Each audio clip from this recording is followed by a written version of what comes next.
Welcome to Real Estate Exposed, helping people in San Diego buy, sell, and refinance their biggest investment, delivering you timely truths, exposing important issues, and helping you get into the right home.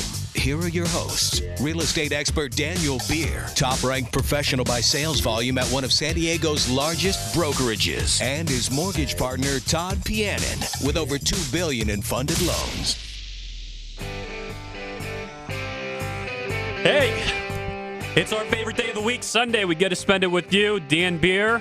That's me at the Daniel Beer Group. And my man here, Todd Pianin, Home Street Bank. What's going on, Todd? Not much, brother. Happy Sunday to you. It's a beautiful day today. Hope you're doing well.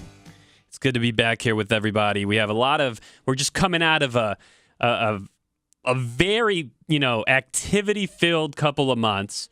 And we're collecting some of the biggest, bullet points, the most frequent questions, the real highlights, what people are asking, what they're reaching out to us with. We're going to go through them, question after question, and there's bound to be one that's on your mind because these are the most frequently asked questions we're running into over the course of 2015.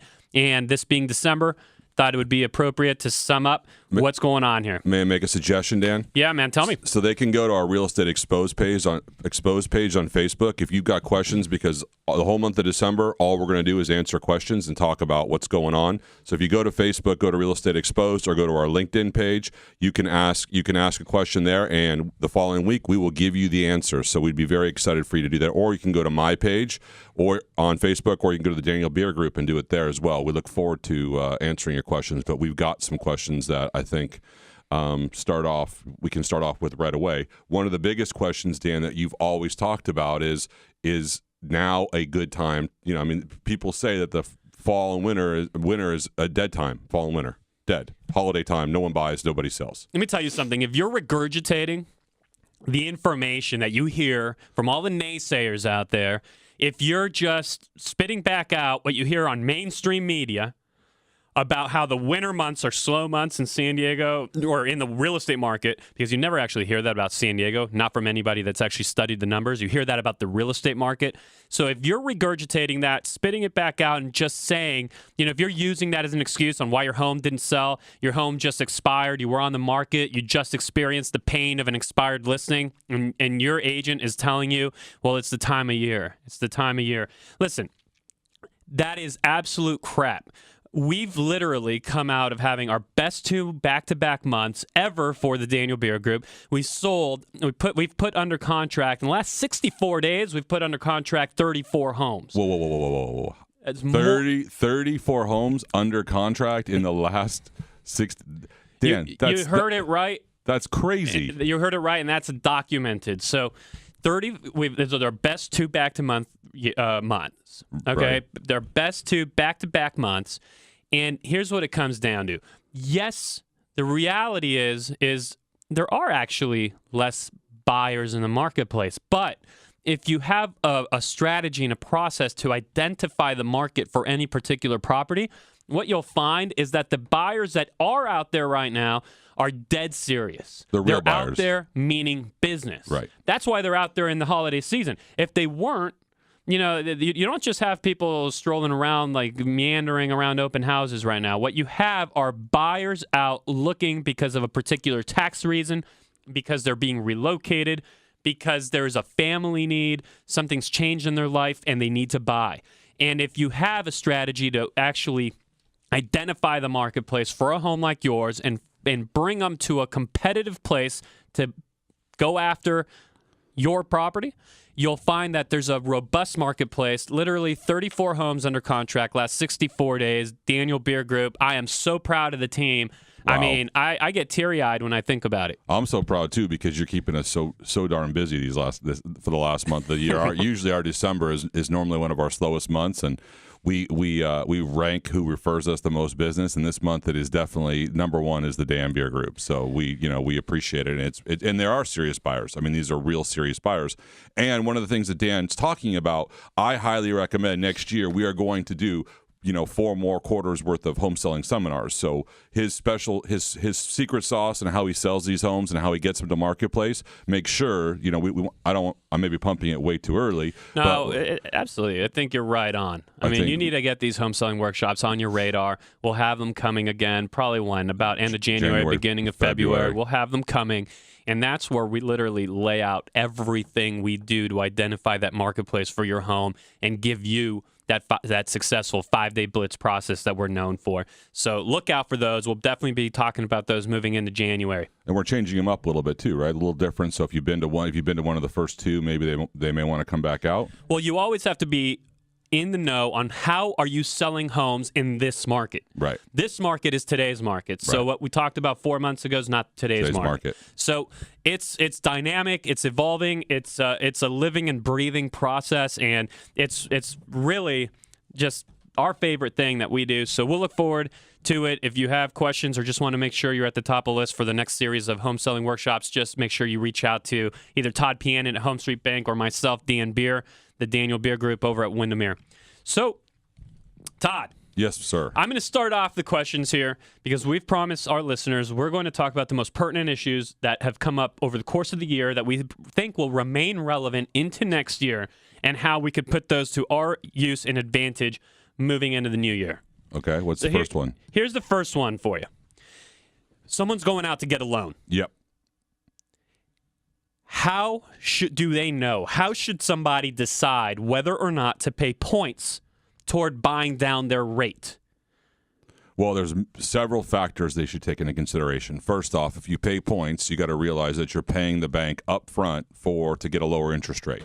So what we normally do is we do a calculation, Dan. So what we'll take is, let's say that if you paid 1 point and you were getting a rate of, let's just call it 4%. Or 3 7/8 to make it simple, and your payment is X. And if you were to do a 0-point loan at, let's say, 4 1/4, we take the difference in the payment less your tax deduction, because don't forget, points are tax deductible. They're tax deductible in the year that you purchased your home. And a lot of people don't know that. They forget about it. Now, I will always throw this one in just for my own good. Talk to your CPA. Right. But that's a big deal. It is a big deal because what's your actual cash cost in the difference in payments and how quickly you pay it back is something that you need to really think about, right? So we had a client just recently who was considering taking a 0-point loan versus paying basically a 0.5 point for the loan. And when we talked about it, he completely forgot about the 0.5 point tax deduction, about the tax deduction for deducting that 0.5 point. So basically his actual payback on paying a 0.5 point for the loan, Dan, was only like 3 years, basically. So he decided to pay the 0.5 point. And there are not a lot of investments you can make that are going to give you your money back in 3 years. Correct. And then keep on giving. Through the lower rate. Correct. So that's a great point. I mean, when you're going out, you have to. But one of the things I want to add here is that a lot of people and a lot of banks sell this 0 point, 0 point, 0 point, 0 point. A lot of the bigger banks, a lot of people. That's why it's important to have somebody you can consult with to really talk to you and tell you what they think is the best move for you, not what they're being told to sell. Well, sometimes 0 points is the best move, and sometimes it's not. Correct. If the cost of money, if the cost of that lower rate is more than, if that investment doesn't make sense relative to the lower payment you're going to receive, and that return on investment, I've done some calculations where the return on that investment, you're not getting it for 8 years. Correct. Well, you might not even be planning on being in the property for longer than 5. Right. So you shouldn't be paying that rate down. But then you shouldn't be taking a 30-year fixed either, because a lot of people will take a 30-year fixed because, again, point well made. Again, it goes back to that same discussion, Dan, that when you go and you sit down with somebody who I believe is just being told what to sell, you should, even if you're going through a transaction right now, even if you have something locked in right now, you should go back to your person and you should ask them, why did you sell me 0 points? And what would it have been if I would have paid a 0.5 point or 1 point? And what would have been the break-even difference? So what Todd just told you without saying it is, when he's talking about not just speaking to somebody that's being told what to sell, he's talking about not engaging a mortgage, quote-unquote pro that's really just a duck. Okay? Some sales pros aren't really pros, they're ducks, and they just quack what they're told to sell by the higher ups in their in their organization. Right. you talk to somebody like Todd Pianin at Home Street Bank, you'll get a tailored solution for you. That's the kind of, eye-opening information we want to share with you today. This is Real Estate Exposed here, News Radio 600 KOGO. And coming up next, we're going to discuss something that we were just approached with, somebody talking about going into an investment property because they have an aging mother-in-law that they're paying rent for. Should they keep paying the rent or should they buy an investment property? The answer is not as clear as you may think. We're back with you. This is Real Estate Exposed. Todd Pianin over at Home Street Bank and myself, Daniel Beer, the Daniel Beer Group at Windermere. And we have a scenario for you. And we come into this from time to time. And I could see more of it happening with aging baby boomer parents. And so we want to jump into a question that we were just asked this past week. You have somebody that's, one of you approached us with the scenario where you're paying for your aging mother-in-law's rent. Very kind, wonderful gesture. So anyhow, you're paying for mother-in-law's rent. And you're thinking about buying an investment property to put mother-in-law into so that you don't have to pay her rent anymore, and why not own the property? Right, but you can, just so you know, Dan, you can do it as a owner-occupied transaction if you put mother-in-law on the property, so you can get better rates by doing that. And you can put mother-in-law on the property even if she doesn't qualify for even a penny of rent. Correct, as long as you're putting down more than 20%, or if you go FHA. Okay. So my personal take, I'll be open to yours, Todd. My personal take is that scenario, hey, I'm paying rent, so maybe I should buy something, buy a little condo, put her in there, and now I'm not paying rent. I think that's completely flawed. If that's the way you're looking at it, you're missing the fact that you are still paying rent when you buy that investment property. You're paying rent to yourself because that investment property you purchased should have been producing income for you. So in bypassing that income, you're essentially paying that rent. You're still paying rent. You're simply paying it to yourself. Yes, you own an asset. Yes, that asset may be getting paid off in the meantime. Yeah, but let's maybe appreciating. But let's talk about something. But let's talk about something because you own investment properties and you understand how Schedule E works. So if it goes on their Schedule E, and again, we're both not CPAs, but if you are paying the rent on the property, you are also going to get a tax deduction. You're going to show a loss on that property, and it's also going to help you. It's going to be a tax advantage. But here's the point. I'm not saying don't buy an investment property. Right. But your investment property doesn't necessarily need to be the one that mom is living in. If you want to buy an investment property because you think it's the right property to invest into. Then get that property to generate as much income as it could possibly generate. You're still paying yourself rent. You can pay her rent elsewhere. You can put someone else in your property to pay off your mortgage and have that income flowing in. And here's the point, right? Like, because this person also said, maybe I should get a 55 and up property for her. Well, my question would be, maybe you should, but maybe you shouldn't. Right. If that scenario didn't exist, if she didn't need a place to live, would you be buying at a 55 and up, or would you be buying something else? So I'm just trying to make the case for, yes, there's probably, an investment to be made here, but make the investment that's best for you and your cash, because if you give up the income that would be flowing in from that investment, you're still basically paying rent anyway. I mean, here you and I kind of tend to disagree. I think that real estate is a great investment. I mean, I know you do too, and I understand your points, and I understand what you're saying and why you're saying it. I just believe that if you're paying rent, in my opinion, for mother-in-law or grandma, let's call her grandma, you're driving down the street, you're throwing money out the window when you could actually be buying a investment, something that long-term you're going to be A, paying down the mortgage, and B, become an investment property and generate revenue for you that way. If you can maintain the price that you're paying on the rent, Dan, let me ask you this question. Would you feel differently if the price you're paying on the rent is the same as the price you're paying on the mortgage? If the price I'm paying on the rent is the same as the price I'm paying on the mortgage, honestly, I don't think that changes the answer. Even if it's the same, right? It's still about, what kind of income can that money? Because I'm also taking 20% and putting it aside. Correct. Right. So what if that's $100,000 that I'm putting aside? investing into this property. I'm parking that cash. That cash has to generate cash for me.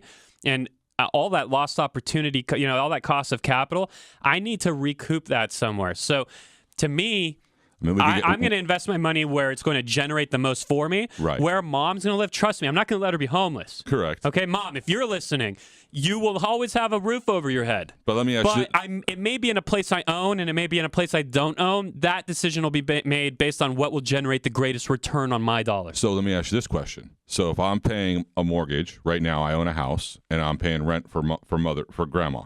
Okay.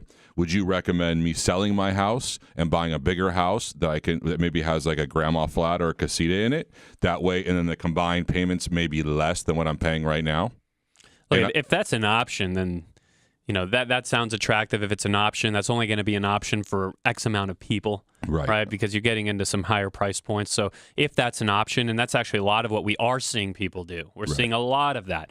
I mean, single-story floor plans with 2 master bedrooms or 2 possible master bedroom suites on opposite sides of the house, or that detached guest casita, tremendously popular, tremendously desired, huge demand, but only a certain amount of people are going to be able to afford that option. Right. So if it's an option, and secondly, when we're talking about where you're going to live, it's also, is it going to be comfortable for you? Correct, but there's a life factor here. Right, but we also don't know what kind of equity they have in their home, and they could find out how much equity they have in their home just by picking up the phone. Giving someone like you a call at Home Street. No, giving you a call to see how much equity they have in their house, because to see if it makes sense if they actually could sell their house. Well,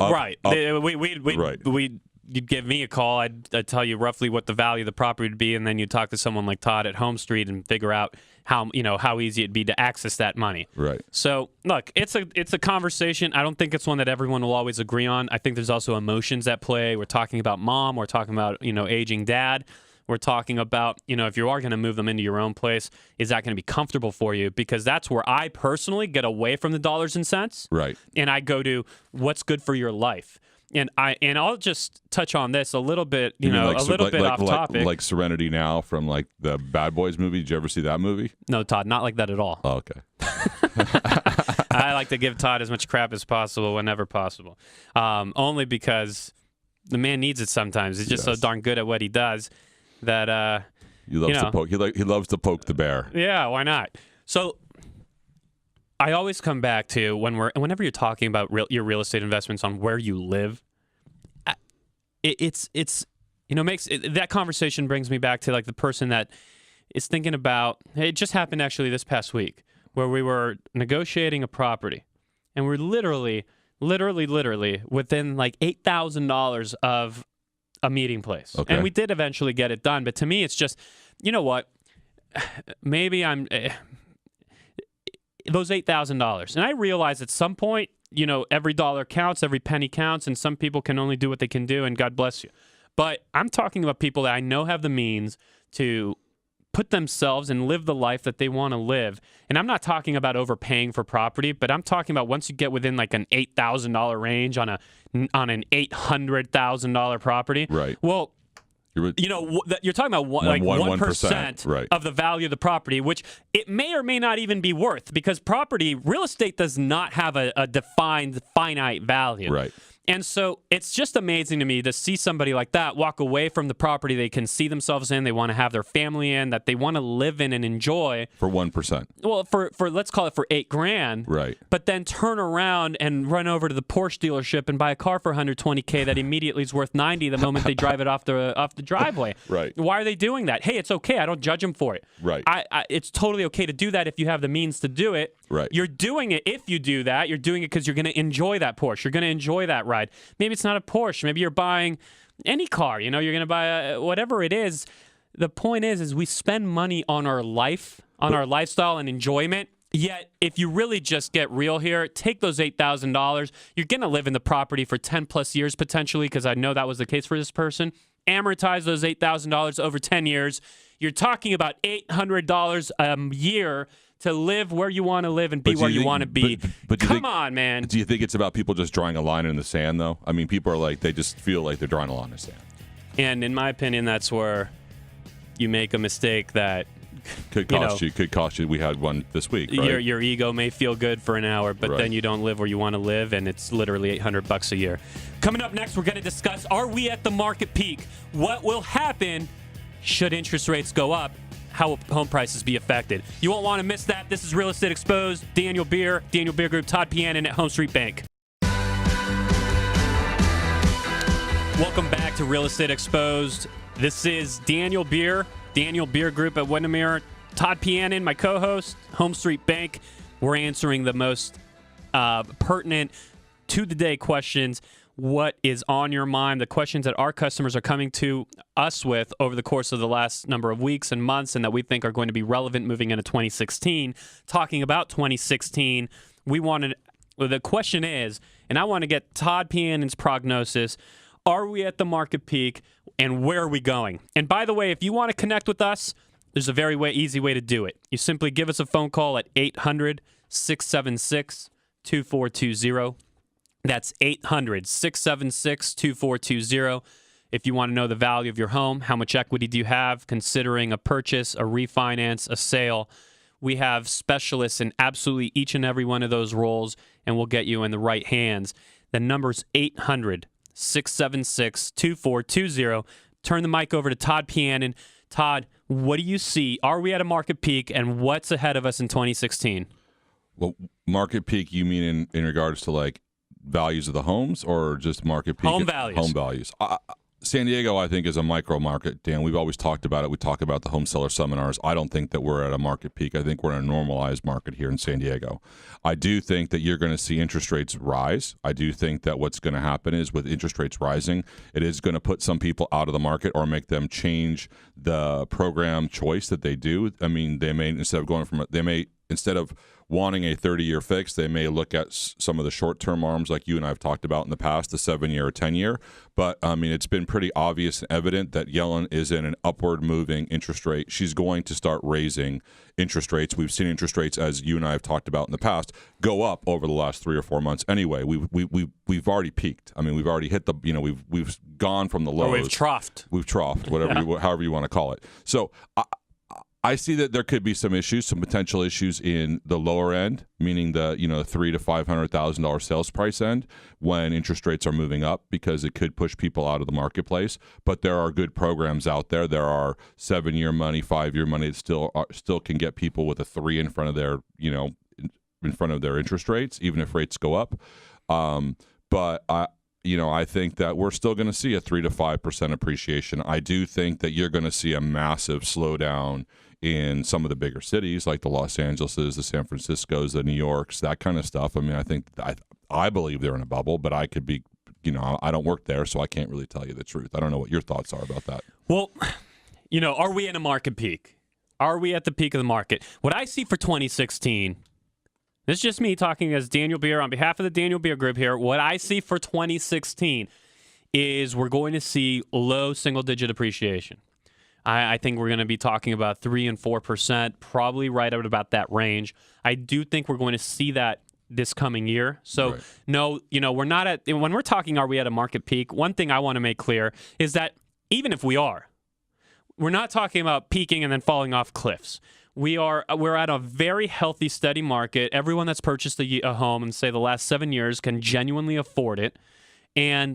Or about the last 6 years, can genuinely afford their home. They got, heavily qualified in order to get their mortgage. Right. And so what I see is that because inventory levels are just so low, that even if you have that interest rate hike that you talked about, I still think that you continue to have a 2, 3, 4% at most appreciation over the next year or two. Now, where do we go a couple of years from now? I honestly don't know. Yeah. My crystal ball is not that clear. But one of the things I think is interesting, though, Dan, is that if you looked in the past, for the past 5 years, there wasn't a lot of new homes being built. That's correct. And all of a sudden, and I have to say that there's, as you say in the home selling seminars, that these big home builders are smart, and they do a lot of research before they start building. And if I look around our neighborhoods where we both live, there's a lot of new homes coming. But that's just a proximity factor, because if you talk to, say, I was just listening to Gary London speak on the radio not long ago, and this is somebody that tracks all this. The reality is we're out of buildable property. We're, for all intents and purposes, and yes, you're getting some small developments here and there, but Right. we're, for the most part, out of buildable homes, or out of buildable land within the, confines of proper San Diego County. Now, if you want to really start moving further east into the desert, you can start finding, but if you're talking about being anywhere within any kind of, you'd call it 5 miles, 6, 7 miles inland from the 15. And once you get to the East County, obviously you go a lot further in, and that's definitely a legitimate part of the city. So here's the point, is we're virtually out of buildable land. And when you see, the proof of it, Todd, is when you see builders like Standard Pacific. Right. Okay, which right now they're doing a development off of Carmel Valley Road, and it's literally something like 50 homes. Right. That might sound like a lot of homes, But it's not. But the Standard Pacifics of the world, the Toll Brothers, the Pardis, they don't do 50 home developments. That is minute for them. Got it. So the reason they're doing these little tiny developments is because there is nowhere for them to do another 3,000, 4,000 home development. Like these big We're communities. out. You have the Del Sur area that's actually wrapping up development. Right. They're completely on the tail end of it. They're almost out of land there. You have the construction going on in the South Bay Otay Ranch area. You're almost, that's nearing its completion as well. You have East County, some development going on in Santee. Right. But for the most part, it is really spotty. And a lot of the developments that are going on now are actually wrapping up development that had been paused from when the market crashed. This is actually land that has been planned for development in 2006, 7, 8, 9. They paused it and are now wrapping it up. So my crystal ball says inventory levels are so low. There's not enough places for us to build. San Diego is acquiring people faster than it's losing people. And so I do see that single-digit appreciation environment maintaining itself over the course of the next couple of years. And by the way, what do you see inventory levels doing? Well, inventory levels, I think, will rise as interest rates rise. And you're right. People will be, pushed out of the marketplace. But having said that, when you're talking about that $500,000 price point that you mentioned, you realize how fast a home at that price point, if appropriately priced and if it's appropriately taken care of, you can't keep a property on the market for longer than a few hours at those price points. Got it. So, there's still pent up demand for that. You can lose a few of the buyers that are out there who unfortunately won't any more longer qualify with the higher rate. But you got the pent up the market demand. can absolutely support it. Nothing's going to happen, in my opinion. You have a good 12 to 24 months of just really steady, boring market, which is great. We don't need fireworks. What do you think about? What do you think is going to happen next year, Dan, to like the $1 million to $3 million range? Because that's been kind of a slow market, right? It's been slower than the under $1 million market. Would you agree with that, or would you? Yeah, especially once you start pushing up over 2 and 3 million. Honestly, I see very little movement there. I just see very, very little movement. Why? Why? Here's something. I'll give you an unscientific prognosis, okay? But San Diego, while it has a lot of business, and here's actually an interesting statistic that I was just given by somebody in a very high position and, at a very high trust level for me to be able to give you this here on air. In San Diego County, I'll give you this guess here. How many homes or businesses, Todd, how many businesses do you think there are in San Diego County with over $100 million in revenue? I would guess there's got to be close to about 150, 200. 150 to 200 businesses with $100 million in revenue. Yeah. And you're not far off. Honestly, I thought it would be like 50. Right. Okay, because San Diego, to me, you look around and it's like you just have a lot of small business. But you're right. There's actually, according to this person's estimate, probably somewhere in the range of 300 to 500 businesses in San Diego with $100 million or more of revenue. Right.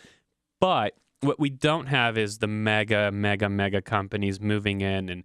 And at some point, while that might sound like a lot of businesses with over $100 million in revenue, if you compare that to an LA or a San Francisco or other places where that high end of the market really floats and goes much, much higher. Their ceiling is so much higher than our ceiling. They have so much more of it. And when you take a look at, how many people in San Diego can we possibly have to support all of the Del Mar, Rancho Santa Fe, Santa Luz area, La Jolla, Coronado real estate that's out there. You know, coastal Carlsbad, Right. coastal Encinitas, coastal Solana Beach. You're talking about tens and tens and tens of thousands of homes. Right. So I just don't know that we have the marketplace, the job market, to support having that end of the market go too far, at least not beyond where it's at. And interestingly, where it's at isn't very different from where it was at previously at the last market peak. I mean, you don't have huge shifts there. So okay, so what you're basically saying is it's still going to remain where it's at. I mean, I don't know the numbers, but I know the numbers aren't this past year weren't that great in that high end. I felt it was because buyers in that marketplace thought it was very difficult to get a loan. You know, $1 million loan, or $1.25 million loan, or $2 million mortgage when it's not that. Look, inventory levels there aren't that high either. I mean, it's gotten easier to get those jumbo loans, and so there's a big fallacy out there that it's difficult to get those loans. So right. I'm just curious if in my opinion, I thought that was the reason why that market was stalled a little bit. No, I mean, and that's an absolutely fair point.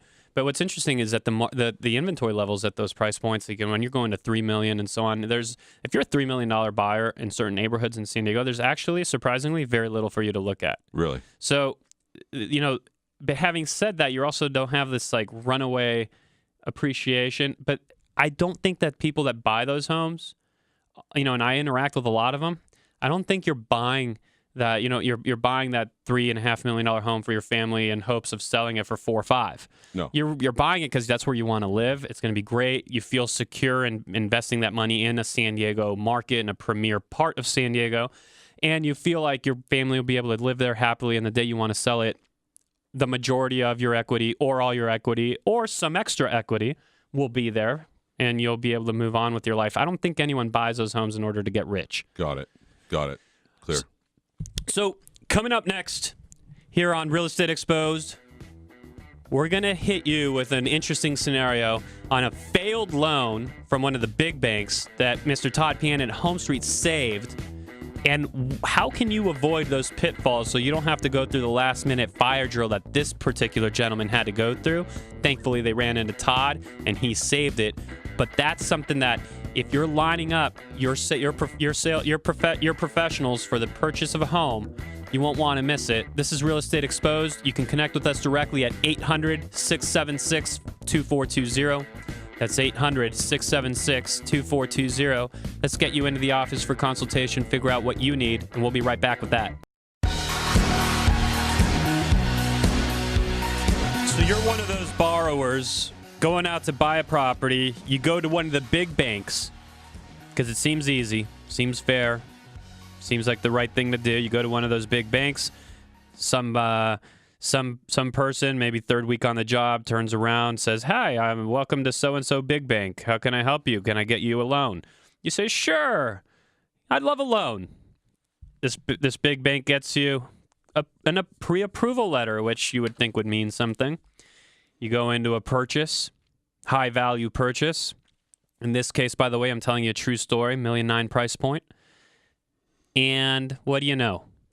Last minute, weeks into the contract, 45 days into the contract, right? You get a denial over some sort of technicality from Mr. Big Bank. And so what do? You Panic. are thankfully the one thing you did right is you did align yourself with the right person on the sales side. You're working with me, Dan Beer at Daniel Beer Group. You're working with me. I immediately, I hold back the temptation to tell you I told you so, because I've seen it happen all too often. I hold back the temptation to say I told you so. I immediately get you in touch with Todd Pan at Home Street Bank. In 24 hours, he gives you a full green light to go ahead and move forward, remove contingencies. Your loan's approved. And 2 weeks later, you're funding it and closing. Todd Pianin, how the heck did you do it? Well, how we did it was basically because Home Street Bank is a phenomenal institution, and we have different products that meet different needs. And so, we're basically this buyer in particular loved the home, wanted the home, and we put them in a product that they could afford the home and enjoy the home. And we have to do some things after the close of escrow, but we're going to basically refinance them after they make 4 payments and get them into a better interest rate. So, I mean, we didn't want to stop the freight train from happening, and we have a portfolio product that basically, because we're worth $5 billion, we can basically make a loan for somebody that qualifies, that needs a loan. And we can put it on our portfolio, and we can get them into their home, and we can get them in their home before the holidays. I mean, that's, it's just awesome. You've turned these people into raving fans. And listen, here's the thing. If you want a different result, you'll have to do something that's different. Walking into your branch, talking to the next man up on the floor isn't going to typically get you that. Todd Pianin at Home Street Bank, if you want to really figure out what's the right loan product, should you pay points, should you not, should you be in a short-term loan, long-term loan, a fixed rate or a floating rate, whatever it may be, the number's 800-676-2420. Todd Pianin at Home Street. Just the same way, if you're talking about selling your home, if you've already experienced perhaps the pain of an expired listing, why not find out how we use buyer psychology in your favor to create a negotiating advantage so that you can get the most out of the property? Every agent out there, and this drives me crazy, every agent out there runs around saying, I'm going to get you the most the market will bear. Yeah, you love that. But I completely do not believe that to be true in the traditional sales process of, hey, let me snap some photos, stick them online, and hold these individual private viewings of the house. Your iPhone If you photos. expect more than the list it and pray model that is abundant in the marketplace, if you expect more than the list it and pray model that so often fails, and you want to take advantage of the 5-day blitz, this is the same program that George Chamberlain right here on KOGO endorses, and there's a reason for it. Get in touch with us, Daniel Beer Group. That's Daniel Beer. Beer spelled just like the drink. The phone number is 800-676-2420. Let me show you how we do that. Worst case scenario, you'll simply hear something that's different and then decide if it's for you or not. 800-676-2420. I'm Todd Pianin from Home Street Bank, a member of the FDIC, equal housing lender, NMLS ID number 304014. Dan, great Sunday, great questions. Look for us on Facebook, Real Estate Exposed, LinkedIn, Real Estate Exposed, or the Daniel Beer Group on Facebook, or Todd Pianin. You can find me there. Talk to you soon. Have a great Sunday.